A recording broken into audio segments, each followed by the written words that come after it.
ஊராட்சி ஒன்றிய தொடக்கப்பள்ளி, கடப்பாக்கம், சித்தாமூர் ஒன்றியம், செங்கல்பட்டு மாவட்டம்.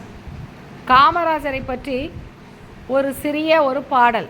எமது 5ஆம் வகுப்பு மாணவி பவதாரிணி மற்றும் மொபினா, 4ஆம் வகுப்பு மாணவி யுகஸ்ரீ மூவரும் இப்பாடலை உங்களுக்காக அழகாக பாடி காண்பிப்பார்கள்.